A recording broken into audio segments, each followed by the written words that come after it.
লইবে ঘিরি যদিও সুদূর আকাশ পানে সেথায় লাগিয়ে সিঁড়ি ঠিক কিনা ভাইরা আমার সমস্ত মাখলুকাত দুনিয়া থেকে চলে যাবে জিনেরা মৃত্যুবরণ করবে ফেরেশতারা মৃত্যুবরণ করবে মানুষ মৃত্যুবরণ করবে আল্লাহ এবার আজরাইলকে ডাক দেয়া বলে আজরাইল আর কারা কারা বেঁচে আছে বলবে আল্লাহ চারজন ফেরেশতার আপনি ছাড়া কেউ বাকি নাই আল্লাহ জিবরাইল আজরাইলকে ডাক দেয়া বলে আজরাইল তুমি বাদ দিয়া বাকি তিনজন যে ফেরেশতা আছে ইসরাফিল মিকাইল আর কেডা হ্যাঁ মিকাইল চারজন ফেরেশতা হলো প্রধান তার মধ্যে হলো জিবরাইল হলো সর্বই চারজনের লিডার তিনজনের জান কবজ করার পর আল্লাহ আজরাইলকে আবার প্রশ্ন করবে আজরাইল রে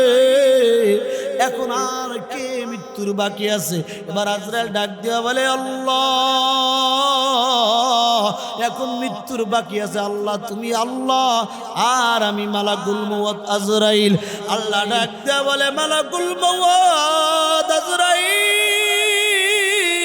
আমি আল্লাহর কোনো মরণ নাই এখন তুমি তোমার নিজের জান কবজ করো এই কথা বলার সঙ্গে সঙ্গে জিবরাইল চোখের পানি ছিঁড়ে দিয়া বলবে আল্লাহ পৃথিবীর কত কোটি কোটি কোটি কোটি কোটি কোটি কোটি কোটি কোটি মানুষের প্রাণীর জান কবজ করেছি জান কবজ করে না এত কষ্টের আল্লাহ তুমি হুকুম করেছো সন্তান মাত্র জন্ম নিয়েছে মা তাকে দুধ স্তনমুখী দিয়েছে আল্লাহ তুমি অর্ডার করেছো ওই সন্তান মায়ের আর দুধ খেতে পারবে না এমন করুণ পরিস্থিতি থেকে আমি সন্তানের জীবন কিনে নিয়েছি ও আল্লাহ এমন হাজার হাজার এত মায়া দেখেছি এত কান্না দেখেছি আল্লাহ আমি যদি জানতাম আমার নিজের জান নিজে কবজ করা লাগবে তাহলে কখনোই তোমার থেকে আমি দায়িত্ব পালন করতাম না ও মুসলমান ইমানদার আল্লাহর গোলাম মৃত্যু তো হবে দিনের পথে থাকলেও মরণ হবে বেদিনের পথে থাকলেও মরণ হবে কোরআনের পক্ষে থাকলেও মরণ হবে কোরআনের বিপক্ষে গেলেও মরণ হবে নবীর পক্ষে থাকলেও মরণ হবে নবীর বিপক্ষে গেলেও মরণ হবে তবে আমরা এমন মরণ চাই না যেই মরার সঙ্গে সঙ্গে জাহান্নামে চলে যাওয়া লাগবে আমরা এমন মরণ চাই যেই মরার সঙ্গে সঙ্গে জান্নাতের দরজা খুলে যাবে কেমন মরণ কেমন জান্নাতি মরণ পয়গম্বর হাদিসের মধ্যে জান্নাতি মৃত্যুর ওলামায়ে কেরাম যাচাই বাছাই করে অনেকগুলা জান্নাতি মৃত্যুর কারণ তালাশ করে বের করেছেন তার মধ্যে 6টা কারণ বের করেছেন 6টা আলামত মৃত্যুর সময় যদি কোনো মানুষের মধ্যে প্রকাশ পায় বুঝবা এই মানুষটা মরতে দেরি হয়েছে জান্নাতে ঢুকতে দেরি হয় নাই আল্লাহু আকবার কয়টা আলামত মৃত্যুর সময় যদি মানুষের মধ্যে 6টা সিম্পটম আলামত দেখো মনে করবে এই মানুষটা জান্নাতীর মৃত্যুবরণ করেছে তার মধ্যে ভালো মৃত্যুর জান্নাতি মৃত্যুর 1 নম্বর আলামত কোন মানুষ যদি মুমূর্ষ অবস্থায় মরার আগে জবান দিয়ে বলে লা ইলাহা ইল্লাল্লাহু মুহাম্মাদুর রাসূলুল্লাহ পয়গম্বর বলেন যেই উম্মত যেই আল্লাহর বান্দা মৃত্যুর দুয়ারে লা ইলাহা ইল্লাল্লাহ কালেমা পড়তে পড়তে মৃত্যুবরণ করেছে এটাকে তোমরা ভালো মৃত্যু বলবা এটাকে তোমরা জান্নাতি মৃত্যু মরবা কারণ পয়গম্বর বলেন লা ইলাহা ইল্লাল্লাহ ফাদাখালাল জান্নাহ যার জবান দিয়া মৃত্যুর আগ মুহূর্তে কালেমা বের হয় ওই মানুষটা কখনো জাহান্নামে জ্বলে না ও যুবক ভাই বৃদ্ধ বাবাজিরা আপনাকে আমার আল্লাহ কত নিয়ামত দান করেছেন আল্লাহ আপনাকে আমাকে কত দয়া করেছেন আপনি আমি অনেক মানুষ দেখেছি মায়ের পেট থেকে জন্ম হয়েছে দুটো চক্ষু নাই অন্ধ মায়ের পেট থেকে জন্ম হয়েছে বোবা কথা বলতে পারে না মায়ের পেট থেকে জন্ম হয়েছে দুটো পাও নাই বলেন এরকম মানুষ আছে না নাই যেই মানুষগুলো হসপিটালে শুয়ে রয়েছে, আল্লাহ যদি চায় আপনাকে আমাকে হসপিটালে পাঠাবে, মোটামুটি কয় বছর সময় লাগবে? কয় বছর? আল্লাহ যদি চায় আপনার আমার চক্ষু দুইটা অন্ধ করে দিবে, আল্লাহ যদি চায় আপনার আমার জবানটা বন্ধ করে দিবে, কয় সপ্তাহ সময় লাগবে? 1 সেকেন্ড সময় লাগবে না। কারণ কি জানেন? ইন্নাল্লাহ আলা কুল্লি শাইইন কাদির।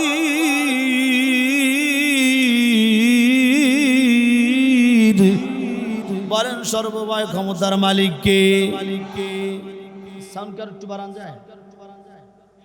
ও আচ্ছা আচ্ছা, বলেন সর্বময় ক্ষমতার মালিক কে? ওরে মুসলমান ইমানদার আল্লাহর গোলাম যুবক, যেই মানুষটা দুনিয়ায় অন্ধ হয়ে জন্মগ্রহণ করেছেন তার সৃষ্টিকর্তা আল্লাহ। যেই মানুষটা দুনিয়ার মধ্যে বোবা হয়ে জন্মগ্রহণ করেছেন তার সৃষ্টিকর্তা আল্লাহ। যেই মানুষটা দুটো হাত বিহীন জন্মগ্রহণ করেছেন তার সৃষ্টিকর্তা আল্লাহ। আপনাকে আমাকে চক্ষু দিয়া, হাত দিয়া, পা দিয়া সুস্থ করে যিনি দুনিয়াতে জন্ম দিয়ে পাঠিয়েছেন, সৃষ্টি করেছেন, তিনি কে? ওরে মুসলমান ইমানদার, চক্ষু আছে তো চোখের দাম নাই, হাত আছে তো হাতের দাম নাই। এই জন্য মাঝে মাঝে যারা অঙ্গহীন প্রতিবন্ধী তাদের সাথে কথা বলবেন আর নিজেকে ধারণা করবেন, আমি যদি বোবা হইতাম, আমি যদি অন্ধ হইতাম, আমি দুনিয়ার কিছুই দেখতে পারতাম না। আমি যদি বোবা হইতাম, মাকে মা বলে ডাক দিতে পারতাম না। কথা কোন ঠিক না বেঠি? গত শুক্রবার আমার মাহফিল ছিল নেত্রকোনা পূর্বদলা থানায়। বুঝাবার জন্য বলি, যুবক, চক্ষু আছে তো চোখের কোনো কদর নাই। আমি বাসায় না খেয়ে তাড়াতাড়ি যাওয়ার জন্য মসজিদের পাশেই একটা হোটেল খেতে বসলাম। খাবার শুরুতে একজন হাফেজ সাহেব দোকানদার, যেই হোটেলের মালিক, তার সাথে খুব ভালো সম্পর্ক। দোকানদার বলল, হাফেজ সাহেব বসেন, কি খাইবেন? তাকায় দেখি হাফেজ সাহেবের দুটো চক্ষু নাই, জন্মন্ধ। আমার সামনেই বসলো। আমি জিজ্ঞাসা করলাম, আপনি কি কোরআনে হাফেজ? ডাকতে বলে, হুজুর আমি হাফেজ। আপনি কার কাছ থেকে কোরআন শিখেছেন, মুখস্থ করেছেন? অন্ধ হাফেজ ডাকতে বলে, হুজুর আমি আমার মায়ের কাছ থেকে কোরআন শুনে শুনে মুখস্থ করেছি। আল্লাহু আকবার। ও হাফেজ সাহেব, আমার খুব জাগানার আগ্রহ হলো, আমার তো চক্ষু আছে, তার যে চক্ষু নাই, মনে কোনো কষ্ট আসেনি? জিজ্ঞাসা করলাম, ও হাফেজ সাহেব, আপনার যে চক্ষু নাই, দুনিয়ার আলো বাতাস দেখতে পারেন না, এমনকি আপনার মা আপনাকে জন্ম দিয়েছে, মাকেও দেখতে পারেন নাই। আপনার বাবা আপনাকে জন্ম দিয়েছে, বাবাকেও দেখতে পারেন নাই। ও হাফেজ সাহেব, আপনার অন্তরে যে কোনো কষ্ট আছে কিনা যে আপনার চক্ষু নাই? হাফেজ সাহেব মুসকে এসে বলে, হুজুর আমার যে চক্ষু অন্ধ, খোদার কসম করে বলি এতে আমার কোনো কষ্ট নাই, আল্লাহর কাছে কোনো অভিযোগ নাই। আল্লাহু আকবার। জিজ্ঞাসা করলাম, কি কারণ? মানুষ তো চোখে একটু যদি সমস্যা হয়, সানি পরে কোনো ডিস্টার্ব হয়, চিকিৎসা করার জন্য পাগল হয়ে যায়, অথচ আপনার চক্ষু নাই, তারপরও আপনার মনে কোনো কষ্ট নাই। কারণটা একটু জানতে পারি? হুজুর কারণ কিছুই না, আপনাদের থেকে বয়ান শুনেছি যে বর্তমানে লক্ষ লক্ষ চৌকলা মানুষ শুধু চৌক আছে, এই কারণে জাহান্নামে যাবে। কথা বোঝেন নাই? বলি তো চৌকলা মানুষ জাহান্নামে যাইবে কা? ও মুসলমান, গুনার যত উৎপত্তি হয় তার মূল আকর্ষণ হলো চক্ষু দিয়া দেখা। হুজুর আমার চক্ষু নাই, আমি কোনোদিন বেগানা নারীর দিকে তাকাই নাই, তাকানোর কোনো সুযোগ নাই। হুজুর আমার চক্ষু নাই। আপনারা বয়ান করেন মোবাইলে দুনিয়া ধ্বংস করে দিয়েছে। হুজুর আমার চক্ষু নাই, মোবাইল থাকলেও আমি অশ্লীল গান ভিডিও দেখতে পারি না, চোখের কোনো গুনাহ নাই। আর চোখ দ্বারা গুনাহ না হইলে প্রত্যেকটা অঙ্গ প্রত্যঙ্গ দ্বারাই গুনাহ বন্ধ হয়ে যায়। এজন্য হুজুর হুজুর আমার চক্ষু নাই, এজন্য আমার কোনো আফসোস নাই। কারণ চক্ষু থাকলে হয়তো বর্তমান জমানায় আমি বেগানা নারীর দিকে তাকাইতাম, মেয়েদের সাথে চক্ষু মাইরা প্রেম করতাম, মোবাইলে চ্যাটিং করতাম, সারা রাত জায়গা জায়গা অন্য মানুষের সাথে কথা বলতাম। আমি আপনাদের কাছে জানতে চাই, বর্তমানে চোখের গুনাহ বেশি না কম? কথা কয় না, কথা কয় না। ওরে মুসলমানের জন্য গুনার মূল উৎপত্তি হলো চক্ষু।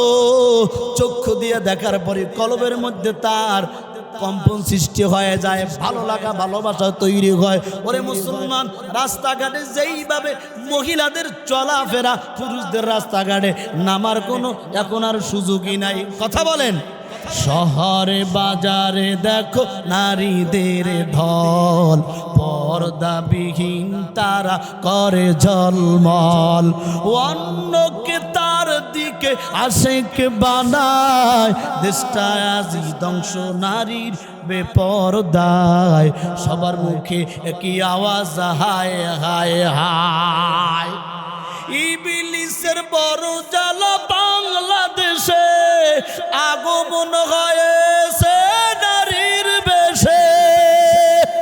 দলে দলে নিয়া নারী মেলা মিলায়, পার্কেতে বসে ওরা মেলা মিলায়, দেশটায় আজি ধ্বংস নারীর বেপরদায়।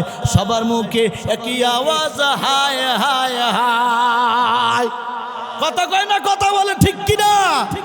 একটু জিকির করি, লা ইলাহা।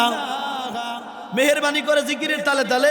আমার বাম পাশে অনেক জায়গা খালি, এই জায়গাটা যদি আপনারা পিছনে যারা বসে আছেন গেটের কাছে, এই জায়গাটা পুরো হয়ে গেলে এখন যে লোকগুলা দূর দূর করে ঢুকবে তাদের আর কি হবে না, কষ্ট হবে না। এই জন্য একটু কষ্ট না নিয়ে পিছনের ভাইরা কোরআনের মাহফিলের সৌন্দর্য রক্ষার্থে আপনারা একটু আমার বাম পাশে এখানে যে জায়গাগুলো খালি আছে পুরো করেন। লা ইলাহা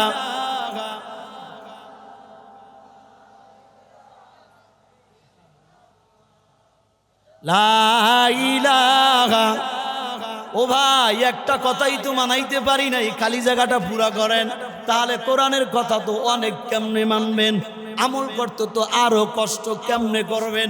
খালি বললাম খালি জায়গাটা পুরা করেন, এইটাই পারেন নাই, আমল কেমনে করবেন? আমল কেমনে করবেন? কি আমার কথা কি বোঝেন নাই? আল্লাহ তৌফিক দান করেন, জোরে বলেন আমিন।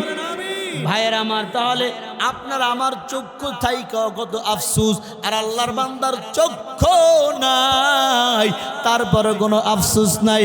এই জন্য যুবক ভাইয়েরা, বিরুদ্ধ বাবাজিরা, বর্তমানে আমরা যারা চক্ষু ভালো আছে, আমরা যদি চোখের হেফাজত না করি রে গোলাম, এই চোখের কারণে হাজার হাজার মানুষ জাহান্নামের আসামি হয়ে যাবে।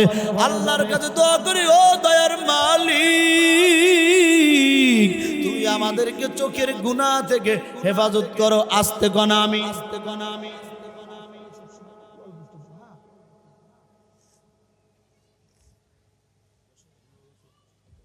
ভাইরা আমার, ডানে বামে তাকানো যাবে না, গভীর মনোযোগ। আমি শুরুতেই বলেছিলাম এমন কিছু কথা বলার নিয়ত করেছি, এমন কিছু তথ্য দেয়া যাব, যেই কথাগুলা জানার পর, যেই তথ্যগুলা জানার পর দুনিয়ার জীবনও কামিয়াব, আল্লাহ চাইতো পরকাল জীবনও জান্নাতের মেহমান বানায় দেবে। কথাগুলো শুনতে রাজি আছি কারা কারা? নারে তাকবীর। ভাইরা আমার, আর দীর্ঘায়িত করার সুযোগ নয়। আমি আপনাদের সম্মুখে পবিত্র কোরআনুল কারীমের 29 নম্বর পারা, সূরা মুদ্দাসসির 74 নম্বর সূরা। এই সূরাটা মক্কায় অবতীর্ণ, 56টা আয়াত আছে। এখান থেকে আমি 41, 42, 43, 44, 45 এই আয়াত পড়েছি। পয়গম্বরের অসংখ্য অগণিত হাদিস থেকে একখানা হাদিসের টুকরা তেলাওয়াত করেছি। মালিকের কাছে তৌফিক চাই, আপনাদের কাছে দোয়া চাই, আল্লাহ যেন আয়াত আর হাদিসকে সামনে রেখে কথা বলার তৌফিক দান করেন। জোরে বলেন, জোরে বলেন, আরো জোরে বলেন। এর আগে আপনাদের কাছে জানতে চাই, কোরআন কার কিতাব? কোরআন নাজিল করেছেন কে? এই কোরআনের মধ্যে কোনো ভুল আসেনি। এই পৃথিবী পৃথিবীর লেখক লেখিকারা কত বই পুস্তক লিখেছে, লেখার পরে ভূমিকায় লেগেছে।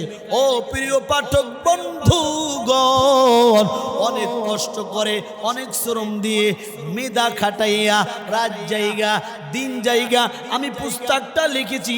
এরপরে আপনাদের সামনে বাজারজাত করেছি। পর থেকে আপনাদের সামনে যদি কোনো ভুল আসে আমাকে জানায় দিলে দ্বিতীয় সংস্করণ আমি শুধরাইয়া দেব। বলে কি বলে না? কথা কয় না।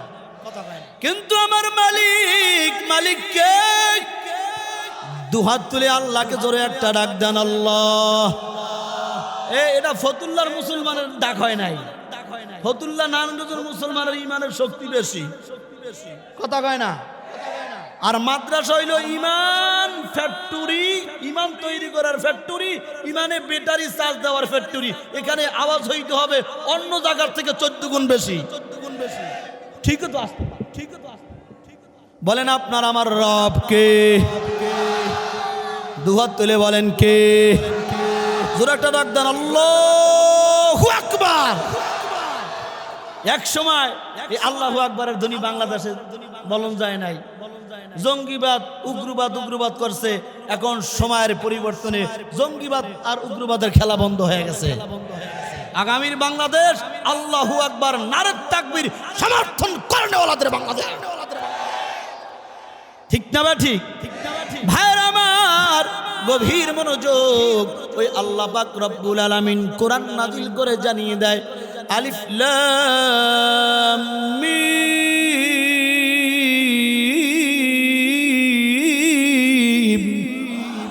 যালিকাল কিতাব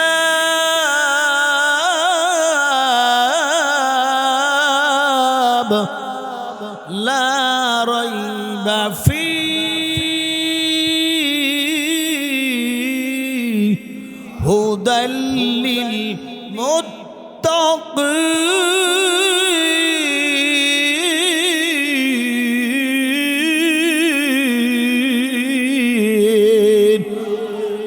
আল্লাহ বলে, ও পৃথিবীর মানব সকল, তোমাদেরকে আমি আল্লাহ এমন কিতাব দিলাম, এই কিতাব নাজিল করার পরে ইহুদি খ্রিস্টান বেঈমানেরা এই কোরআনের ভুল ধরার জন্য পাগল পারা হয়ে যাবে।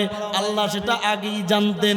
এই কোরআনের ভুল ধরার জন্য বহুত পণ্ডিত পৃথিবীতে জন্ম হয়েছিল, কিন্তু আজও পর্যন্ত কোনো পণ্ডিত কোরআনের ভুল ধরতে পারে নাই। এজন্য আল্লাহ জানতেন কোরআন মুহাম্মদুর রাসূলুল্লাহ সাল্লাল্লাহু আলাইহি ওয়াসাল্লামের উপর নাজিল হওয়ার পরে অনেক নাস্তিক মুরতাদ বের হবে, যারা কোরআন ভুল করার জন্য প্রমাণ করতে চাইবে। এজন্য আমার রব কোরআন নাজিল করে 30 পারার প্রথম নম্বর পারার মধ্যে বলে দিয়েছেন, যালিকাল কিতাব লা রাইবা ফি। এই কিতাবের মধ্যে কোনো ভুল নাই, কোনো শক নাই, কোনো সন্দেহ নাই। যারা কোরআনের ভুল ভ্রান্তি ধরতে চাইবে আমি আল্লাহ এদেরকে নাস্তিক মুরতাদ বানায় দেব। শুধু তাই নয়, এই কোরআনের বিরুদ্ধে যারা যাইবে, ইসলামের বিরুদ্ধে যারা যাইবে, শুধু তাদেরকে নাস্তিক মুরতাদ বানাইয়া ক্ষান্ত করব না, লাগলে এদেরকে দেশ ছাড়া করব। কথা কন ভাইরা আমার, গভীর মনোযোগ। এই সূরা মুদ্দাসসির এত গুরুত্বপূর্ণ একটা সূরা, এত দামি সূরা, সেখান থেকে 40 নম্বর 41 নম্বর আয়াত থেকে তেলাওয়াত করেছি। আল্লাহ তাআলা এইখানে तमाम পৃথিবীর মানুষ কেন জাহান্নামে যাবে, কোন অপরাধের কারণে জাহান্নামে যাবে, যারা নামাজ পড়ে, রোজা রাখে, কালেমায় বিশ্বাসী, প্রত্যেকটা মানুষ জান্নাতে যেতে চায়। এই যে মাহফিলে এসেছি, উদ্দেশ্য আল্লাহর কাছে তওবা কইরা যেন জান্নাত কামাইতে পারি। বান্দা নামাজ পড়ে জান্নাতের জন্য, বান্দা রোজা রাখে জান্নাতের জন্য, বান্দা যাকাত দেয় জান্নাতের জন্য, বান্দা হজ করে জান্নাতের জন্য, মাদ্রাসা চালায় জান্নাতের জন্য, মাদ্রাসার ছাত্রদের খেদমত করে জান্নাতের জন্য। ঠিক না বেঠিক? আল্লাহ বললেন, ও দুনিয়ার মানুষ, প্রত্যেকটা মানুষ, প্রত্যেকটা প্রাণী দুনিয়া থেকে চলে যাবে, কেউ বাঁচতে পারবে না। আল্লাহর ঘোষণা, কুল্লু নাফসিন যায়িকাতুল মাউত। পৃথিবীর নাস্তিক মুরতাদ ধরেরা সব আয়াত অস্বীকার করতে পারলেও মৃত্যুর আয়াত কেউ অস্বীকার করতে পারে না। তবে বান্দা কখন মরবা, কোন অবস্থায় মরবা কেউ জানে না, যিনি জানে তার নাম কি? আল্লাহ বলে, ও মানুষ তুমি মরণ থেকে পালাবার চেষ্টা করো না রে বান্দা, না। মরণ এমন একটা শব্দ, যার সাথে সাক্ষাৎ করে ওর দুনিয়ার রং তামাশা ক্ষমতা মুহূর্তের মধ্যে আউট হয়ে যায়, বেকআপ হয়ে যায়। ও দুনিয়ার ইমানদার, মৃত্যু যদি এসে যায় ভালোবাসা বন্ধ হয়ে যায়, চেয়ারম্যানের চেয়ারম্যানগিরি বন্ধ হয়ে যায়, মেম্বারের মেম্বারগিরি বন্ধ হয়ে যায়, এমপির এমপিগিরি বন্ধ হয়ে যায়, প্রধানমন্ত্রীর প্রধানমন্ত্রী বন্ধ হয়ে যায়। কারণ মৃত্যুর সাথে কোনো মাস্তানি চলে না। জন্য বান্দা কখন মরবা, কোন অবস্থায় মরবা, মরণ থেকে পালাবার চেষ্টা করলেও পালাইতে পারবা না। আল্লাহ বলেন, আইনামা তাকুনু ইদরিকুমুল মাউত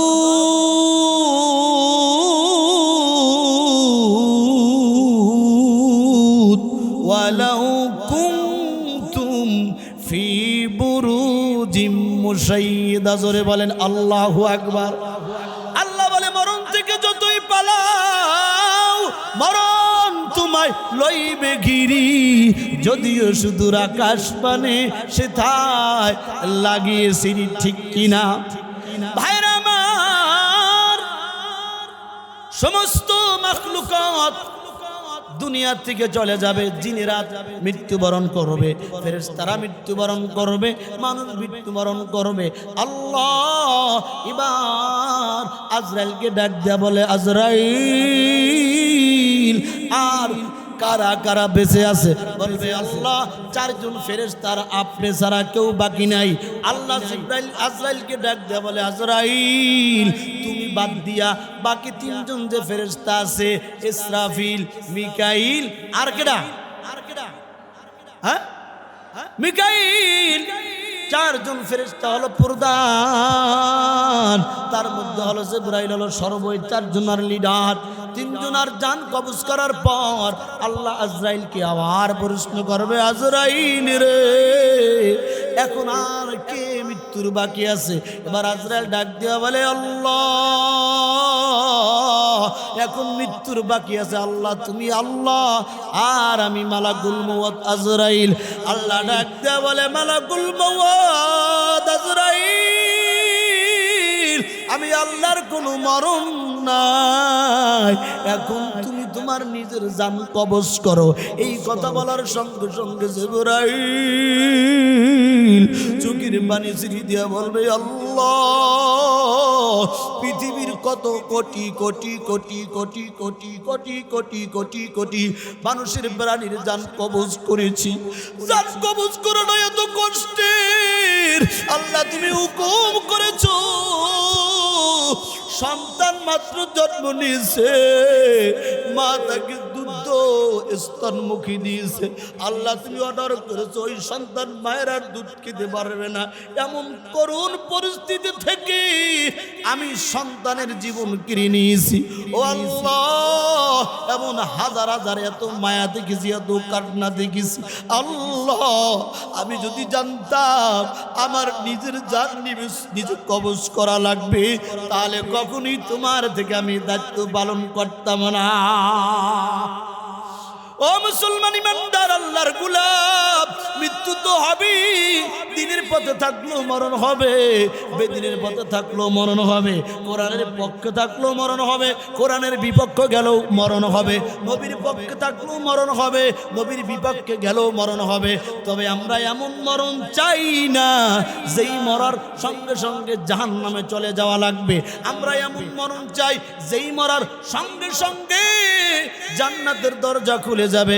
কেমন মরণ, কেমন জান্নাতি মরণ? পয়গম্বর হাদিসের মধ্যে জান্নাতি মৃত্যুর ওলামায়ে কেরাম যাচাই বাছাই করে অনেকগুলা জান্নাতি মৃত্যুর কারণ তালাশ করে বের করেছেন। তার মধ্যে 6টা কারণ বের করেছেন।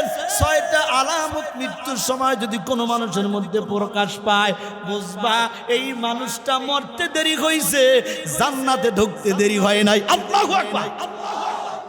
কয়টা আলামত? মৃত্যুর সময় যদি মানুষের মধ্যে 6টা সিম্পটম আলামত দেখো, মনে করবে এই মানুষটা জান্নাতীর মৃত্যু বরণ করেছে। তার মধ্যে ভালো মৃত্যুর, জান্নাতি মৃত্যুর 1 নম্বর আলামত, কোন মানুষ যদি মুমূর্ষু অবস্থায় মরার আগে জবান দিয়ে বলে লা ইলাহা ইল্লাল্লাহু মুহাম্মাদুর রাসূলুল্লাহ, পয়গম্বর বলেন যেই উম্মত, যেই আল্লাহর বান্দা মৃত্যুর দুয়ারে লা ইলাহা ইল্লাল্লাহ কালেমা পড়তে পড়তে মৃত্যুবরণ করেছে, এটাকে তোমরা ভালো মৃত্যু বলবা, এটাকে তোমরা জান্নাতি মৃত্যু মরবা। কারণ পয়গম্বর বলেন লা ইলাহা ইল্লাল্লাহ ফাদাখালাল জান্নাহ, যার জবান দিয়া মৃত্যুর আগ মুহূর্তে কালেমা বের হয়, ওই মানুষটা কখনো জাহান্নামে জ্বলে না। ও মুসলমান ইমানদার, মৃত্যুর সময় আপনাদের কি কষ্ট হয়? কষ্ট হয়? কষ্ট হইলে তাহলে ছেড়ে দেয়? কষ্ট তো আমার হওয়ার কথা, কারণ প্রতিদিন চিল্লাইতে হয়। গতকাল সেই জিনাইদা কোর্ট চাচ্ছি রাত্র 12টা পর্যন্ত বয়ান করছি, সেখান থেকে রাত্র 4:30 রওনা করে 9টা বাজে বাসায় আসছি, অল্প কিছু ঘুমাই আপনাদের এখানে আসছি। তারপরও দিনের মহব্বতে, কোরআনের মহব্বতে আপনারা যখন কথা শোনেন, তখন মনে হয় জীবনের কোনো আমল যদি রব কবুল নাও করে, মানুষের সামনে বসে কোরআনের যতটুকু কথা বলেছি, এই রসিলায় আল্লাহ আমাকেও মাফ করতে পারে, যারা শোনে তাদেরকেও মাফ করতে বলেন। ঠিক তো? কারণ ওসিলা ছাড়া তো মাফ, ওসিলা লাগবে। কোন ওসিলায় মানুষ মাফ পেয়ে যাবে জানে কে? আরো জোরে বলেন, আরো জোরে বলেন। কি বলতেছিলাম মনে আছে আপনাদের? হ্যাঁ, ও দুনিয়ার ইমানদার, মৃত্যুর সময় যদি কোনো মানুষের মধ্যে 6টার কোনো একটা প্রকাশ পায়, মনে করবা ভালো মৃত্যু, জান্নাতি মৃত্যু, তার মধ্যে 1 নম্বর হলো লা ইলাহা ইল্লাল্লাহ মুহাম্মাদুর রাসূলুল্লাহ, যে পড়বে বিনা হিসাবে জান্নাতের ফয়সালা করবে কে? ও মুসলমান ইমানদার আল্লাহর গোলাম, মৃত্যুর সময় আপনার জবান দিয়া, আমার জবান দিয়া কালেমা বের হোক, এটা আমরা সবাই চাই। কিন্তু সাবধান, বোতলের মধ্যে যেইটা থাকে কাত করলে কিন্তু ওইটাই পড়ে। পানির মধ্যে, পানির বোতলে যদি পানি থাকে কাত করলে ওইটাই পড়বে। মধুর বোতলে যদি মধু থাকে কাত করলে ওইটাই পড়বে। তেলের বোতলে যদি তেল থাকে কাত করলে ওইটাই পড়বে। মুসলমান, তুমি সারা জীবন জিকির করো নাই, কোরআনের মাজালিসে যাও নাই, আলেম ওলামা পছন্দ করো নাই, খোদার কসম তোমার জবান দিয়ে মরার সময় কালেমা বের হবে না। আমরা ভিডিওর মধ্যে দেখেছি মরার সময় অনেক মানুষ দল আর নেতার নাম জপতে জপতেও মরে। কথা কয় না, কথা কয় না, দলের নাম সুযোগ পায় না, সে আবার আমরা আবার এই কি কইবেন, সব হুমান হয় এই পিঠার পিঠ। আল্লাহ বোঝার তৌফিক দান করেন। আরো জোরে গান আমিন।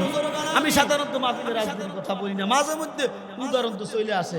তো গতকালকে বয়ান শেষে এক যুবক দৌড়ে আছে, হুজুর খাইছে কোনটা বল ভুল করলাম, বিপদে মাইটের দেবনি, কতদূর ভয় পাইয়েন না, আপনার বয়ান এত ভালো লাগছে বলার বাইরে আপনি তো রাজনীতির কোনো কথা বলেন নাই।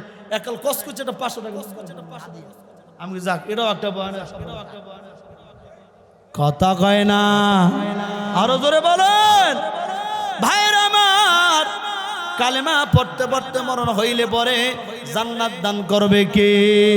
ওরে মুসলমান ইমানদার আল্লাহর গোলাম, এর বাস্তব উদাহরণ হলো, দেখবেন অনেক মানুষ রাস্তাঘাটে হাঁটে, পায়ে হোঁচট খায়, কয় ওরে মা গো, কয় ওরে বাবা গো, আবার অনেকে বলে ওরে আল্লাহ। কথা কয় না, কথা কয় না। ভাইয়ের আমার, 2 নম্বর ভালো মৃত্যুর আলামত, লম্বা আলোচনা করা যেহেতু সুযোগ নাই, 2 নম্বর ভালো মৃত্যুর আলামত, কোন মুসলমান ইমানদার যদি জুমার দিন অথবা জুমার রাত্রে মারা যায়, নবী বলেন তার কবরে আযাব। জুমার দিন হলো শুক্রবার দিন, আর জুমার রাত হলো বৃহস্পতিবার দিন যাইয়া রাত্র, ওটাকে বলা হয় জুমার রাত, আর জুমার দিন বলা হয় শুক্রবার দিন। ওরে মুসলমান, শুক্রবার দিন অথবা জুমার রাত্রে মারা গেলে কবরের আযাব মাফ হয়ে যায়, কিন্তু দুঃখ কারে কই, বাংলাদেশে যত আকাম আর কুকাম হয় সব হয় জুমার রাত্রে। প্রমাণ, যত বিবাহের অনুষ্ঠান, যত বক্সের গুম্মুর আওয়াজ, ওটা হয় বৃহস্পতিবার দিন রাত্রে, আর যত ব্যস্ততা সেটা হলো শুক্রবার দিন। জুমা পড়ার সময় নাই, মোনাজাত ধরার সময় নাই, দোয়া করার সময় নাই। হুজুর এতই ব্যস্ত, মোনাজাত সংক্ষেপ করেন, পারলে নামাজি কথা কয় না, আছে না নাই? অথচ এই জুমার দিন অথবা রাত্রে যদি কোনো ইমানদার মুমিন মারা যায়, তাহলে কবরের আযাব মাফ করে, কবরটাকে জান্নাতের বাগান বানায় দেয় কে? কারণ কি জানেন? নবী বলেন, আল কবরু রাউযাতুম মিন রিয়াদিল জান্নাহ আও হুফরাতুম মিন হুফারিন নার। মানুষ মরার পরে প্রথম ঘাটি হলো কবর। কবর কারো জন্য হবে জান্নাতের বাগান, আবার কারো জন্য হবে জাহান্নামের গর্ত। এর বিপরীতে খারাপ মৃত্যুর 5টা আলামত, ভালো মৃত্যুর 6টা আলামত, বললাম 2টা, খারাপ মৃত্যুর হলো 5টা আলামত। তার মধ্যে আনকমন খারাপ মৃত্যুর একটা বড় আলামত হলো আত্মহত্যা কইরা মরা। আত্মহত্যা কইরা মারা। এখন দিন যত যায় যুবক আত্মহত্যা করে মারা যায়, পুত্রবধূ ঘরের মধ্যে ওন্না ফেসাইয়া ফ্যানের লগে লটকাইয়া মরে, যুবক প্রেমে ব্যর্থ হইয়া তারপরে গলায় লটকাইয়া ফাঁস লাগাইয়া মরে। আছে না নাই? স্বামী স্ত্রী ঝগড়া লাগছে, মন মালিন্য হয়ে গেছে, স্বামীর কথা স্ত্রী সহ্য করতে পারে নাই, জীবনই রাখতাম না। স্ত্রীর কথা স্বামীর অন্তরে হিট করেছে, স্বামী কয় না স্ত্রীর লেগে জীবন দেই, যৌবন দেই, টাকা পয়সা সব দেই, এত হিট লাগায় কথা কইলো জীবন রাখতাম না, মারা যায়, আত্মহত্যা করে। আছে না নাই? শুধু তাই নয়, মোবাইলে প্রেম করতে করতে সফল না হইয়া এখন মারা যায়। ওর মুসলমান, আমার ভাতিজা মারা গিয়েছিল গত মাসের 25 তারিখ। কেমন মারা যায়?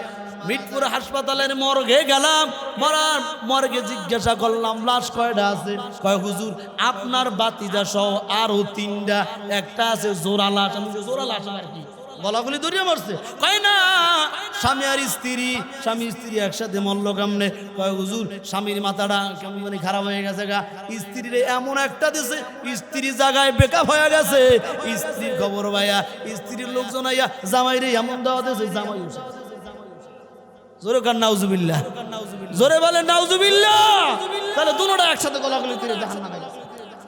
কথা কয় না, ঠিক তবে ঠিক। এ মুসলমান ইমানদার, তাহলে খারাপ মৃত্যুর সবচেয়ে একটি আনকমন মৃত্যু হলো আত্মহত্যা করে মরা, বিষপান করে মরা, গলায় ফাঁসি লটকাইয়া মরা।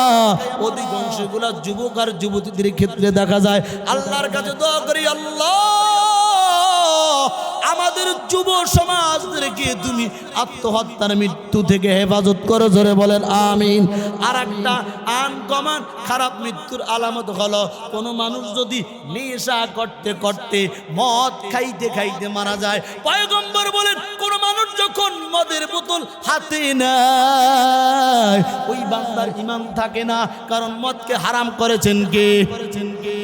আরো জোরে, আমার আল্লাহ তাআলা যেটা হারাম করেছেন কিয়ামত পর্যন্ত ওটা হারাম। পৃথিবীতে কোনো মানুষ নাই ওইটাকে হালাল করবে, আর যেইটাকে আল্লাহ হারাম করেছেন কিয়ামত পর্যন্ত হারাম, আর যেটাকে হালাল করেছেন ওইটা কিয়ামত পর্যন্তই হালাল। কথা বলেন ঠিক না বে ঠিক?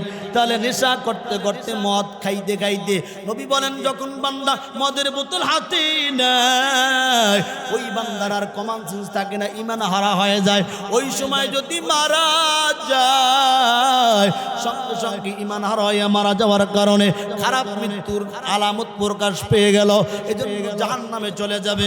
মুসলমান ঈমানদার আল্লাহর গোলাম, যারা ঈমানদার আল্লাহর গোলাম, আল্লাহকে ভালোবাসে, দিনকে মহব্বত করে, কোরআনকে মহব্বত মহব্বত করে তারা কখনো মদ পান করতে পারে না, নেশা পান করতে পারে না, এমনকি ঈমান রক্ষা করার জন্য জীবন দেয়, অর্থ দেয়, রক্ত দেয়। ঠিক না বে ঠিক? ভাইরা আমার, আমি আমার কোথায় চলে যাই। এই সূরা মুদ্দাসসিরের মধ্যে আল্লাহ রাব্বুল আলামিন 4টা কথা বলেছেন। মানুষ সবাই মারা যাবে, জান্নাতীরা জান্নাতে চলে যাবে, জাহান্নামীরা জাহান্নামে চলে যাবে। জান্নাতীরা জান্নাতে যাওয়ার পর জান্নাত থেকে তাকায় দেখবে ওই জাহান্নামের মধ্যে অনেক মানুষ পরিচিত যারা একই সমাজের মধ্যে ছিল। এমনকি দেখবো ওই জাহান্নামের মধ্যে এলাকার অনেক পরিচিত চেয়ারম্যান, মেম্বার, সুদখোর, ঘুষখোর, গাড়িওয়ালা, বাড়িওয়ালা, নারীওয়ালা, ক্ষমতাওয়ালা দেখা যায়।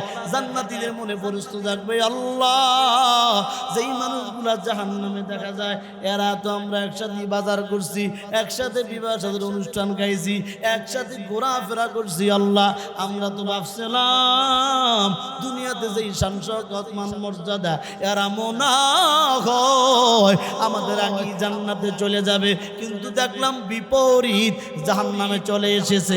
আল্লাহ, তুমি যদি আমাদেরকে একটু সুযোগ দাও, জাহান্নামীদেরকে জিজ্ঞাসা করব কি কি কারণে তারা জাহান্নামে এসেছে। এবার জান্নাতি আর জাহান্নামীদের সরাসরি সংলাপ, সরাসরি টকশো। জান্নাতি মানুষেরা প্রশ্ন করবে, ফি জান্নাত ইয়াতাসাআলুন আনিল মুজরিমিন। জান্নাতীরা প্রশ্ন করবে আনিল মুজরিমিন, ও অপরাধীরা, মা সালাকাকুম ফি সাকর, কি কি কারণে তোমরা জাহান্নামে এসেছো? তোমরা তো আমাদের থেকে ভালোই ছিলা, খাইছো ভালো, করছো ভালো, দেখছি ভালো, অপরাধ কি, কারণ কি? এবার জাহান্নামী মানুষগুলা জান্নাতি মানুষের প্রশ্নের জবাব দেবে 4টা। কয়টা? আরো জোরে, জোরে হলো না, সামনের ভাইরা, পিছনের ভাইরা। জান্নাতি আর জাহান্নামীদের সরাসরি সংলাপ, মা সালাকাকুম ফি সাকার, কি কি কারণে, এই অপরাধীরা কেন তোমরা জাহান্নামে এসেছো? এবার জাহান্নামী মানুষগুলা বলবে, ও জান্নাতি মানুষেরা, 4টা কাজ দুনিয়াতে করি নাই, 4টা আল্লাহর বিধান মানি নাই, লঙ্ঘন করেছি, এই জন্য জাহান্নামে এসেছি। বলে কি কি কারণ শোনাও।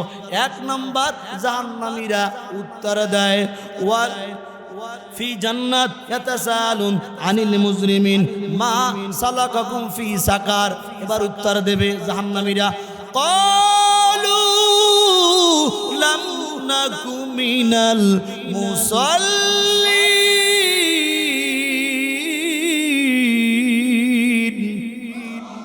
ক্বালু লাম নাকু মিনাল মুসাল্লিন।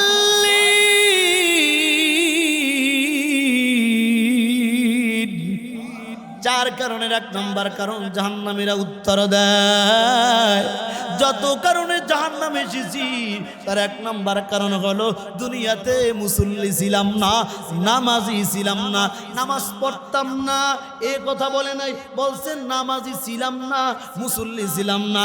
কারণ নামাজ পড়া আর নামাজি হওয়া এক না। এই ডাক দিছে, কিরে তোর তো মসজিদে দেই না, নামাজ টামাজ পড়ো না? কহা নামাজ তো পড়ি, কয় ওই শুক্রবার, কথা কয় না, নামাজ পড়ি মানে আমার আগে তো জানাবো, আগেই তো বই যাই। ওই যে লাইলাতুল কদর, ওই যে লাইলাতুল বারাত, ওই যে 2 দিন নামাজ, মাঝে মাঝে জানাজার নামাজ, এটা হলো নামাজ পড়া। ডাকি আর নামাজি হওয়া মানে হলো আজান হইতে দেরি হয়, মসজিদে ঢুকতে দেরি করে না। তাহলে জাহান্নামীরা বলবে, ক্বালু লাম নাকু মিনাল মুসাল্লিন। 4 কারণের 1 নম্বর কারণ হলো দুনিয়াতে নামাজি ছিলাম না, মুসল্লি ছিলাম না, এই জন্য জাহান্নামে যেছি। ও মুসলমান, আবার পয়গম্বরের সাহাবী মাসউদ রাদিয়াল্লাহু তাআলা আনহু পয়গম্বরকে প্রশ্ন করেন, আইয়ুল আমালি আহাব্বু ইলাল্লাহ, ও পয়গম্বর, আল্লাহর কাছে সবচেয়ে প্রিয় আমল কোনটি? পয়গম্বর বললেন, আল্লাহর কাছে প্রিয় আমল হলো তিনটি। এক নাম্বার, আইয়ুল আমালি আহাব্বু ইলাল্লাহ, ক্বালা আস-সালাতু আলা ওয়াক্তিহা। আল্লাহর কাছে মানুষের সবচেয়ে প্রিয় আমল তিনটি, তার মধ্যে এক নম্বর হলো সময় মতো নামাজ পড়া। ক্বালু আলা আস-সালাতু আলা ওয়াক্তিহা। আল্লাহু আকবার। তিনটি আমল আল্লাহর কাছে প্রিয়, তার মধ্যে এক নম্বর হলো সময় মতো নামাজ পড়া। ওরে মুসলমান, যুবক ভাইরা, ইমানদার মুসলমানেরা, সময় মতো নামাজ পড়া খুব গুরুত্বপূর্ণ একটা আমল। নামাজ তো সবাই পড়ে, কিন্তু সময় মতো নামাজের এত মর্যাদা, এত গুরুত্ব। এই জন্য আল্লাহর পয়গম্বর বলেছেন, আল্লাহর কাছে তিন আমল হলো প্রিয়, তার মধ্যে একটা হলো সময় মতো নামাজ পড়া। আল্লাহু আকবার। দুই নম্বর, বিররুল ওয়ালিদাইন, পিতামাতার খেদমত করা। তিন নম্বর হলো আল জিহাদু ফি সাবিলিল্লাহ, আল্লাহর জমিনে আল্লাহর দ্বীন প্রতিষ্ঠা করার জন্য জিহাদ করা। আল্লাহু আকবার। এই তিনটা আমল আল্লাহর কাছে সবচেয়ে প্রিয়।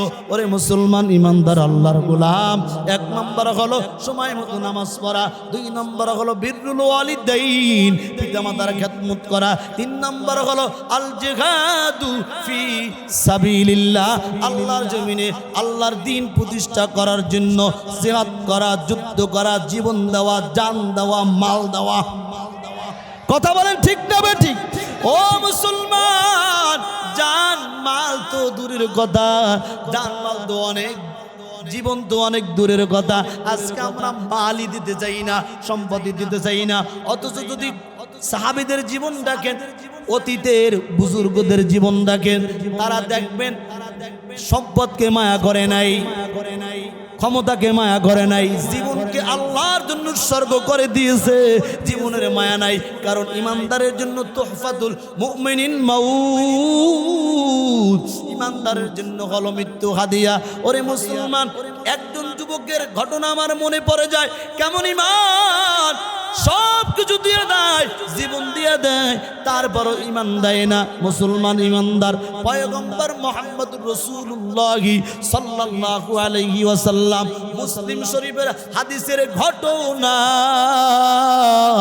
পয়গম্বর মুহাম্মদুর রাসূলুল্লাহ সাল্লাল্লাহু আলাইহি ওয়াসাল্লাম সাহাবীদের সামনে এক যুবকের আর এক বাদশার ঘটনা বয়ান করতেছেন। তাইকে বলে, সাহাবীরা শোনো, ইয়ামান দেশে একজন বাদশা ছিল, জালিম বাদশা, নাম তার হলো ইউসুফ জুনাওয়াজ। ওই ইউসুফ জুনাওয়াজ বাদশার জামানায় তার এই শাসন আমলের মধ্যে একজন জাদুঘর ছিল, বৃদ্ধ হয়ে গেছে, বয়স হয়ে গেছে, জাদুবিদ্যায় খুব পণ্ডিত। মনোযোগ সহকারে শুনবেন ঘটনাটা। ওরে যুবক, তোমার ইমান আমার ইমান, তোমার সম্পদ আমার সম্পদ ইসলামের জন্য ব্যয় হয় না, কোরআনের জন্য ব্যয় হয় না, গানের জন্য ব্যয় হয়, নেতার জন্য ব্যয় হয়। কথা কন ভাইয়ের আমার, ইউসুফ জুনাওয়াজ জালিম বাদশা, ইয়ামানের বাদশা, জালিম বাদশা, তার শাসন আমলে একজন বৃদ্ধ জাদুকর, বৃদ্ধ হয়ে গেছে, বয়স হয়ে গেছে, ডাক দিয়া বলে, বাদশা জাহাপনা, আমি যে কোনো মুহূর্তে মইরা যাইতে পারি, বয়স হয়ে গেছে, তবে আমি চাই আমার জাদুবিদ্যাটা একজনকে শিখাই দেব আপনার এই রাষ্ট্রের মধ্যে, যিনি আমি মারা যাওয়ার পরে আমার উত্তরসূরি হবে, আপনার রাষ্ট্রের অনেক কাজে লাগবে। আপনি আমাকে একজন সুন্দর সুদর্শন জ্ঞানী একজন যুবক দেন। এবার বাদশা ইয়ামান দেশে খুঁজে খুঁজে একজন যুবককে পাইল, কিতাবের মধ্যে তার নাম লাগছে আব্দুল্লাহ বিন তামির। বলেন আল্লাহু আকবার।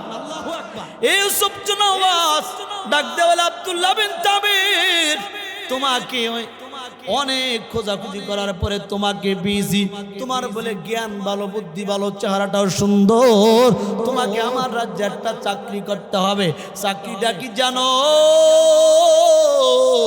ওই যে বৃদ্ধ লোকটা দেখো তিনি হলো জাদুকর, তার কাছে প্রতিদিন যাবা আর তার কাছ থেকে জাদুবিদ্যা শিখবা। তিনি ইন্তেকাল করার পরে তুমি হবা তার খলিফা, তোমাকে দিয়ে আমি আমার রাষ্ট্রের কাজ করাবো। এবার আব্দুল্লাহ বিন তামির ওই বৃদ্ধ জাদুকরের কাছে প্রতিদিন যায়, অল্প অল্প করে জাদুবিদ্যা শেখে। হঠাৎ করে আসা যাওয়ার মাঝখানে একজন বুজুর্গের তালাশ পাইলেন। তিনি ছিলেন ঈসা পয়গম্বরের অনুসারী। শুনলেন এই বুজুর্গ অনেক আল্লাহওয়ালা দিনদার, ঈসা নবীর অনুসারী। বুজুর্গের কাছে একদিন গেলেন, তার কথাবার্তা আচার ব্যবহার দেখে ভাল লাগছে। এবার বুজুর্গ ডাক দেয়া বলে, ও আব্দুল্লাহ বিন তামির, তোমাকে তুই সুবজনাওয়াত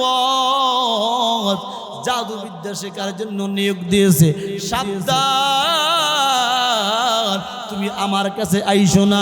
যদি তোমার কাছে ইউসুফ জনাওয়াত জানে তোমাকে জানে বাঁচাইয়া রাখবে না। কিন্তু যুবক বুজুর্গের আখলাক দেইখা, চরিত্র দেইখা, কথা শুনা প্রেমে পড়ে গেছে। ডাক দেয়া বলে, আল্লাহর ওলি, আমার যদি জীবনটাও চলে যায় তারপরও আপনার কথার মধ্যে জাদু রয়েছে, আপনার কথার মধ্যে ভালোবাসা রয়েছে, আপনার কথার মধ্যে সত্য ধর্মের গন্ধ পাওয়া যায়। আমার মনে হয় আপনি যেই নবীর উম্মত, যেই নবীর অনুসরণ করেন ঈসা পয়গম্বর, তিনি হবে সত্য পয়গম্বর। আল্লাহ রাব্বুল আলামিন এই দুনিয়ার মধ্যে কত পয়গম্বর, 1 লক্ষ অথবা 2 লক্ষ পয়গম্বর আল্লাহ তাআলা পাঠিয়েছেন। সমস্ত পয়গম্বরকে আল্লাহ কালেমা দান করেন নাই, কিছু কিছু পয়গম্বরকে কালেমা দান করেছেন। প্রথম মানুষ আদম সফিউল্লাহকে আল্লাহ তাআলা কালেমা দেয়, লা ইলাহা ইল্লাল্লাহ। আদম সফিউল্লাহ। মুসা কালিমুল্লাহকে আল্লাহ তাআলা কালেমা দেয়, লা ইলাহা ইল্লাল্লাহ মুসা কালিমুল্লাহ। ঈসা পয়গম্বরকে আল্লাহ তাআলা কালেমা দেয়, লা ইলাহা ইল্লাল্লাহ ঈসা রূহুল্লাহ। আপনার নবী আমার নবী মুহাম্মদ রাসূলুল্লাহ সাল্লাল্লাহু আলাইহি ওয়াসাল্লামকে আল্লাহ তাআলা কালেমা দেয়, লা ইলাহা ইল্লাল্লাহু মুহাম্মাদুর রাসূলুল্লাহ। কোন পয়গম্বরের কালেমার মধ্যে রাসূল শব্দ নাই, শুধুমাত্র মুহাম্মদুর রাসূলুল্লাহ সাল্লাল্লাহু আলাইহি ওয়াসাল্লামের কালেমার মধ্যে রাসূল শব্দ, লা ইলাহা ইল্লাল্লাহ মুহাম্মাদুর রাসূলুল্লাহ। ভাইরা আমার গভীর মনোযোগ, আমি সংক্ষেপ করে বলি। এবার আব্দুল্লাহ বিন তামির ঈসা নবীর ধর্ম বুজুর্গ থেকে তিনি গ্রহণ করলেন। এখন জাদুবিদ্যাও শেখে, ঈসা নবীর অনুসারী। ওই বুজুর্গের ধর্ম, ঈসা নবীর ধর্ম গ্রহণ করার পরে প্রতিদিন আসা যাওয়া করে, কিন্তু তার ভিতরে পরিবর্তন দেখা যায়। আব্দুল্লাহ বিন তামির একদিন চিন্তা করলেন, আমি যে ঈসা পয়গম্বরের ধর্ম গ্রহণ করলাম, এটা কি আসলেই সত্য কিনা একটু প্রমাণ করতে পারতাম। আল্লাহ তাআলা প্রমাণ করার জন্য একদিন আব্দুল্লাহ বিন তামির রাস্তা দিয়ে যাইতেছে, দেখতেছে অনেকগুলা মানুষ দাঁড়িয়ে রয়েছে, রাস্তা পার হইতে পারতেছে না। তোমরা দাঁড়িয়ে রইছো কেন? ও বালক, তাকায় দেখো, একটা ভয়ঙ্কর প্রাণী, কেউলাকে বাঘ, কেউলাকে বড় অজগর সাপ রাস্তা বন্ধ করে দিয়েছে, এই জন্য আমরা যাইতে পারি না। আব্দুল্লাহ বিন তামির মনে মনে চিন্তা করলেন, আমি যে ঈসা নবীর ধর্ম গ্রহণ করলাম, আমি যে বুজুর্গের ধর্ম গ্রহণ করলাম, টেস্ট কইরা দেখি আমার ধর্মটা সত্য কিনা। টেস্ট করার জন্য ছোট্ট একটা পাথরের কণা হাতে নিয়ে বলে, আল্লাহ, ঈসা নবীর ধর্ম যদি সত্য হয়, আমার এই পাথর নিক্ষেপ করার সঙ্গে সঙ্গে যেন প্রাণীটা মরে যায় অথবা সরে যায়, তাহলে আমি বুঝবো ওই বুজুর্গের ধর্ম ঈসা পয়গম্বর। আপনাদের কষ্ট হচ্ছে কিনা? চালাবো আর একটু? থাকবেন না ভাগবেন? আল্লাহ কবুল করেন, বলেন আমিন। ভাইয়েরা আমার, পাথরটা আল্লাহর নাম নিয়া সত্য ধর্ম প্রমাণ করার জন্য যখন পাথরটা মারল, সঙ্গে সঙ্গে সাপটা মারা যায়, মানুষগুলো রাস্তা পার হয়ে চলে যায়। সমস্ত এলাকার মধ্যে কানে মুখে আওয়াজ হয়ে গেছে, যুবক ছেলে, ভালো ছেলে, বুজুর্গ ছেলে, এই মাত্র একটা কণা মারার সঙ্গে সঙ্গে সাপটা চলে যায়। এই খবর পাওয়ার পরে এখন তার কাছে কুষ্ঠ রোগী, ডবল রোগী, অন্ধ রোগী, সংক্ষেপ করে বলি, আসতে শুরু করছে। অন্ধ রোগী আসে, এই আব্দুল্লাহ বিন তামের, তুমি পাথর মারছো, সব মরে গেছে, তুমি বড় কামেলওয়ালা মানুষ, আমার চক্ষু ভালো করে দাও, আমার ডবল রোগী ভালো করে দাও। বলে আমার কোনো ক্ষমতা নাই, ঈসা নবীর ধর্ম গ্রহণ করেছি, তুমি যদি ঈসা নবীর ধর্ম মানো, আল্লাহকে বিশ্বাস করো, তাহলে আমি আল্লাহর কাছে দোয়া করতে পারি। এরকম বিভিন্ন রোগী আছে, আল্লাহর কাছে আব্দুল্লাহ বিন তামের দোয়া করে আর ভালো হয়ে যায়। কিন্তু ওই যে জালেম বাদশা ইউসুফ জনাওয়াত, তার একজন মন্ত্রী ছিল অন্ধ। অন্ধ মন্ত্রী যখন জানলো আব্দুল্লাহ বিন তামের যুবকের কাছে যে যায় সে ভালো হয়ে যায়, ওই মন্ত্রী আব্দুল্লাহ বিন তামের কাছে এসে বলে, এই যুবক, তুমি বড় কামেলওয়ালা যুবক, তোমার কাছে কুষ্ঠ রোগী ভালো হয়, ডবল রোগী ভালো হয়, আমার চক্ষু নাই, আমার চক্ষু দুটো ভালো করে দাও। আব্দুল্লাহ বিন তামের ডাক দিয়া বলে, ও মন্ত্রী, তোমার চক্ষু ভালো করার মতো আমার কোনো ক্ষমতা নাই, তুমি যদি ঈসা নবীর ধর্ম গ্রহণ করো, আল্লাহকে বিশ্বাস করো, তাহলে আমি আল্লাহর কাছে দোয়া করতে পারি, আল্লাহ চাইলে ভালো করতে পারে। এবার আব্দুল্লাহ বিন তামেরের কথা মন্ত্রী মানল। আব্দুল্লাহ বিন তামের ডাক দিয়ে বলে, আল্লাহ, তোমার এই অন্ধ বান্দার চক্ষু ভালো করে দাও, চক্ষু ভালো হয়ে যায়। এবার মন্ত্রী আব্দুল্লাহ বিন তামের তার চক্ষু আল্লাহর রহমতে ভালো করার পর ইউসুফ জনাওয়াজের মন্ত্রী সবাই চলে যায়। দেখে মন্ত্রী মাথাটা নিচা করে দিয়েছে। এই মন্ত্রী, মাথা কেন নিচা? জাগাও। জাগায় দেখে চক্ষু ভালো। কিরে, তুমি না গতকালে অন্ধ ছিলে, আজকে তোমার চক্ষু ভালো কিভাবে হইল? ডাক দিয়া কয়, সংক্ষেপ করে বলি, আব্দুল্লাহ বিন তামের, তুমি যে ছেলেটাকে জাদুবিদ্যা শিখাবার জন্য পাঠিয়েছো, তিনি এমন একটা ধর্ম গ্রহণ করেছেন, এমন একজন বুজুর্গের কাছে গিয়েছেন, তিনি দোয়া করছে, আমার চক্ষু ভালো হয়ে গেছে। ইউসুফ জনাওয়াত তার মাথার চান্দি গরম হয়ে গেছে, আমি পাঠাইলাম জাদুবিদ্যা শেখার জন্য, আর তাকে ধরে আন। কিরে, বলে এই কাণ্ড কেন? বলে আমার কোনো ক্ষমতা নাই, সব ক্ষমতার মালিক কে? জোরে বলেন কে? ভাইরা আমার, বলে তুই ওই ঈসা নবীর ধর্ম ছাইরা দে, নালে তোকে বাঁচায় রাখবো না। বলে না, ইমানদার ইমান গ্রহণ করতে পারে, ইমান ছাড়তে পারে না, ঠিক না বে ঠিক? ইমানদারের কোনো জাল জুলুম নির্যাতনের ভয় নাই, ফাঁসির কাস্তে ভয় নাই, ঠিক না বে ঠিক? কয় যখন তোকে ফিরানো যাইবে না, কয়েকজন লোক মন্ত্রী পরিষদ সহ এই আব্দুল্লাহকে এমন শাস্তি দিয়ে মারা হবে যেন কোনোদিন আর ঈসা নবীর ধর্মের কথা বলে না, না বলতে পারে। কি করব? বলে তাকে নৌকার মধ্যে নিয়া সমুদ্রের মধ্যে হাত পাও বান্ধা ছাইরে দেবা, এমনি মরে যাবে, ধর্ম আর প্রচার করতে পারবে না। খোদার কসম করে বলি, যেই ধর্মের চাবি আল্লাহর কাছে, ওই ধর্ম কোনোদিনও বন্ধ হতে পারে না। ইসলাম নিয়ে যত ষড়যন্ত্র হবে, যত কুচক্রি করবে, নানান তালবাহানা করবে, খোদার কসম ইসলাম আছে, থাকবে, কিয়ামত পর্যন্ত থাকবে। তারা ইসলাম নিয়ে, কোরআন নিয়ে, ধর্ম নিয়ে কথা বলবে, তারাই বিতাড়িত হয়ে যাবে, বিতাড়িত হয়ে যাবে। কি বলেন, ঠিক যাবে? ঠিক। এই নৌকা ভাড়া করো, সমুদ্রের মধ্যে গিয়া হাত পাও বান্ধা তাকে ফেলে দেবা। আব্দুল্লাহ বিন তামেরের হাত পাও বান্ধা নৌকার মধ্যে সমুদ্রের মধ্যে নিয়ে গেছে, ফালায়া দেবে। আব্দুল্লাহ বিন তামের ডাইকে বলে, আল্লাহ, তুমি ছাড়া কেউ নাই, তুমি আমাকে সত্য ধর্মের উসিলায় বাঁচায় দাও। এই দোয়া করতে শুরু হয়, অমনি নদীর মধ্যে তুফান শুরু হয়ে যায়। ইউসুফ জনাওয়াজ যে লোকগুলা পাঠাইছে, তারা পানির মধ্যে ডুইবা মারা যায়। আর আব্দুল্লাহ বিন তামের সুস্থ শরীরে ইউসুফ জনাওয়াজ জালেম বাদশার কাছে হাজির। আল্লাহু আকবার।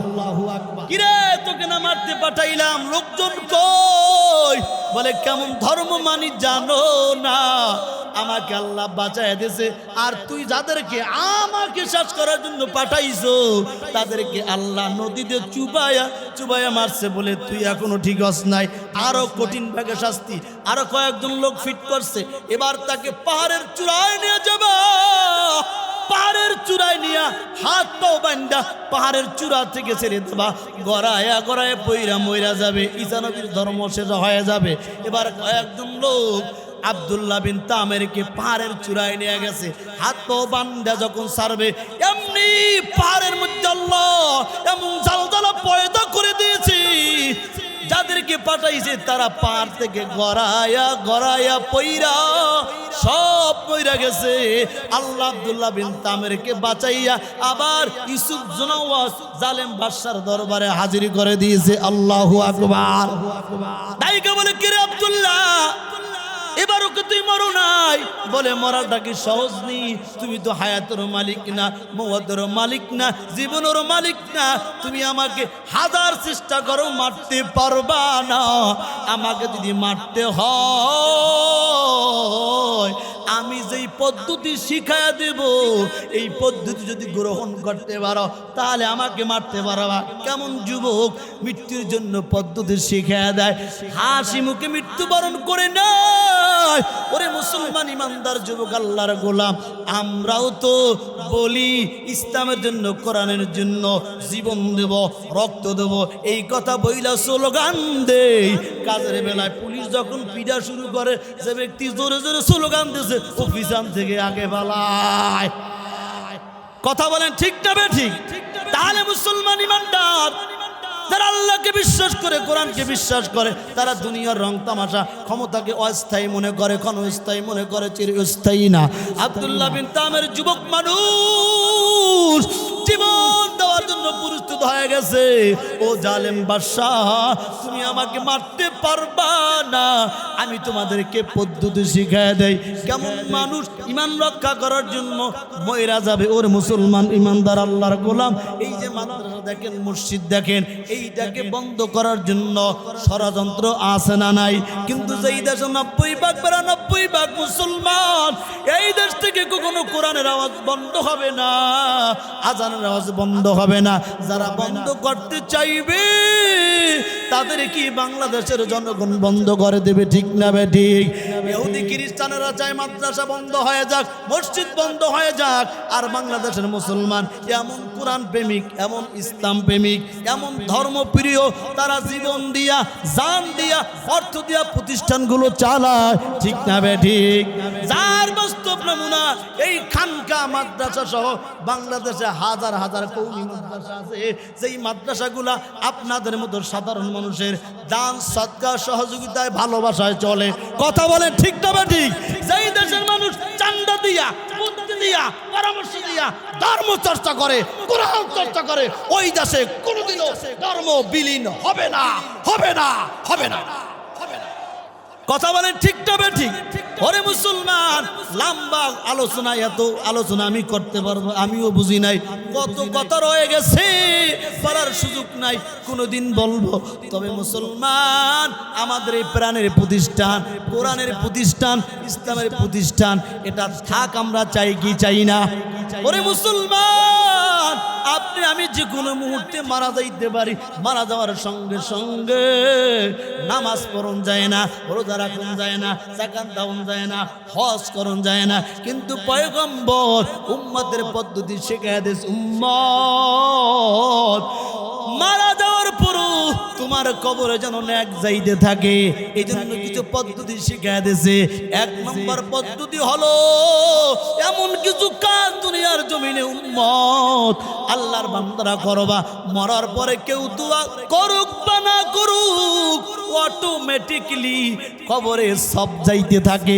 তার মধ্যে একটা হলো দান, সদকা, সদকায়ে জারিয়া। তার মধ্যে উত্তম জায়গা হলো এতিমখানা মাদ্রাসা, লিল্লা বোর্ডিং। এই মাদ্রাসা 26তম ওয়াজ হয়।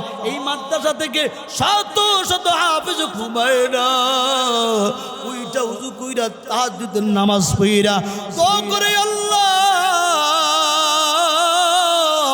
বাবা মাই কোরআন মুখস্থ করার জন্য, কোরআন পড়ার জন্য পাঠাইছে। আল্লাহ তুমি যদি দয়া না করো, তুমি যদি অনুগ্রহ না করো, তোমার কোরআন আমার সিনায় ঢুকবে না। আল্লাহ তুমি আমার তোমার কোরআন আমাকে মুখস্থ করার তৌফিক দাও আল্লাহ। যাদের দান সহযোগিতায় ভালোবাসায় কোরআন পড়তেছি তাদের মধ্যে যারা অন্ধকার কবরে চলে গেছে আল্লাহ তাদেরকে মাফ করে দাও। আপনি আমি ঘুমাই আর আপনার জন্য আমার জন্য এই মাসুম বাচ্চারা রাত্র জেগে জেগে দোয়া করে। ওরে মুসলমান, সমস্ত মানুষের দোয়া বিফল যাইতে পারে, কিন্তু যারা কোরআন সিনার মধ্যে ধারণ করে তাদের জবানে 24টা ঘন্টা কোরআনের তেলাওয়াত নাপাক না পবিত্র, নিষ্পাপের দোয়া কখনো বিফলে যায় না। এই জন্য এই ছাত্রগুলো রাত্র গভীরে প্রতিষ্ঠানের জন্য দোয়া করে, বাবা মার জন্য দোয়া করে, যারা দান সহযোগিতা করে তাদের জন্য দোয়া করে। এই একটা মানুষ উঠবেন না, যিনি উঠে যাবেন তার কপালটা পুড়ে যাবে। আপনি জান্না করতে পারেন, কোনো অসুবিধা নাই, কিন্তু আপনি উইঠা যাওয়ার কারণে আর একটা লোক যদি উইঠা যায় ওটার দায়ের ভার কিন্তু আপনাকে নিতে হবে। এই মাজালিসে কার মা নাই, কার বাবা নাই, কিন্তু নাক্কার সন্তান আছে। আমরা এই বর্তমান সোশ্যাল মিডিয়ার জমানায় তাকায় দেখি অনেক বাপ মার সন্তান ইঞ্জিনিয়ার, ডাক্তার, ডক্টর, কিন্তু মা বৃদ্ধাশ্রমে, বাবা বৃদ্ধাশ্রমে।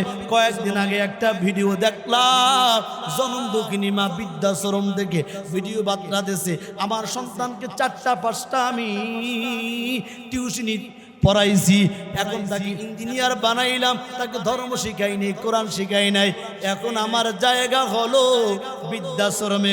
ওরে মুসলমান, আজও পর্যন্ত কোনো মানুষ বলতে পারবে না আলেমের মা, আলেমের বাবা, অথবা যারা আলেমদেরকে মহব্বত করে তারা বৃদ্ধাশ্রমে আছে। এই মাদারিসে আমার মতো এতিমকে আসো, মা নাই, বাবা নাই। ওরে মুসলমান, সারাটা বাংলাদেশ ঘুরে ঘুরে বয়ান করি আলহামদুলিল্লাহ, কোনো কিছুর অভাব নাই। একটা অভাব আমি আলামিন রাশিদের কলবের মধ্যে, কলিজার মধ্যে কত মানুষের চেহারার দিকে তাকাই, কিন্তু আমার বাবার মতো কেউকে দেখি না। কত মানুষের চেহারার দিকে তাকাই, কত মানুষ মায়া করে, কিন্তু মায়ের মায়ার মতো কারো মায়া পাই না, আদর পাই না। রে মুসলমান, কত টাকা আল্লাহ কামানোর তৌফিক দিয়েছে, কোনটাই চায় বাবাকে 1 কেজি আপেল কিনে দিই, মালটা কিনে দিই, মাকে একটা শাড়ি কিনে দিই, কিন্তু সেই কপাল আমার নাই।